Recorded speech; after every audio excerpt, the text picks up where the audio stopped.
കോഴിക്കോട് പെരുമണ്ണയിൽ നിന്നും ഹൃദയം നുറുങ്ങുന്ന ഒരു വാർത്തയാണ് കഴിഞ്ഞ ദിവസം പുറത്തു വന്നിരുന്നത്. ചെറുപ്രായത്തിലെ പ്രവാസം തിരഞ്ഞെടുത്ത് ഒരുപാട് സ്വപ്നങ്ങളുമായി ജീവിതം മുന്നോട്ടു പോകുന്നതിനിടയിലാണ് ഒരു നിമിഷത്തെ വാശിയിൽ യുവാവിന്റെ ജീവിതം അവസാനിച്ചത്. അവധിക്ക് നാട്ടിലെത്തിയ ബാലുശ്ശേരി സ്വദേശിയായ ഷവാദ് എന്ന യുവാവിനെയാണ് കഴിഞ്ഞ ദിവസം തന്റെ പെൺസുഹൃത്തിന്റെ വീട്ടിൽ തൂങ്ങി മരിച്ച നിലയിൽ കണ്ടെത്തുന്നത്. എന്നാൽ സംഭവത്തിൽ ദുരൂഹതകളേറെയാണ്. പെൺകുട്ടിയുടെ നിലവിളി കേട്ട് അയൽവാസികൾ അവിടേക്ക് ഓടിയെത്തുമ്പോൾ അടിവസ്ത്രം മാത്രം ധരിച്ച് വീടിന്റെ ഉത്തരത്തിൽ തൂങ്ങി നിൽക്കുന്ന യുവാവിനെയാണ് ആളുകൾ കാണുന്നത്. സംഭവത്തിൽ ഇപ്പോൾ കൂടുതൽ വിവരങ്ങൾ പുറത്തു വന്നുകൊണ്ടിരിക്കുകയാണ്. പെരുമണ്ണ കൊല്ലക്കാമ്പറമ്പത്തെ വാടക വീട്ടിൽ കഴിഞ്ഞ വെള്ളിയാഴ്ച രാവിലെ 11:45 സംഭവം നടക്കുന്നത്.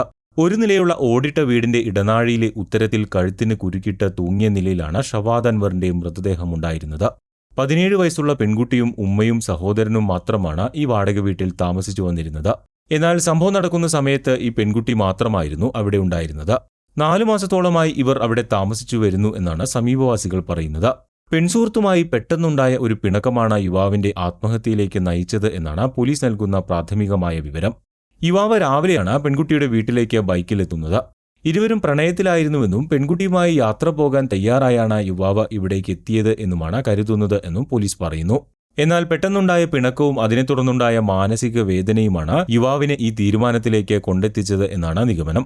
സംഭവവുമായി ബന്ധപ്പെട്ട് പന്തീരങ്കാവ് പോലീസ് അസ്വാഭാവിക മരണത്തിന് കേസെടുത്ത് അന്വേഷണം ആരംഭിച്ചിട്ടുണ്ട്. പ്രവാസിയായ ഷവാദ് അൻവർ അവധിക്ക് നാട്ടിലെത്തിയതായിരുന്നു. പരേതനായ അൻവർ സാദത്താണ് പിതാവ്. മാതാവ് റൌഫിയ, സഹോദരൻ മിൻഹാജ്.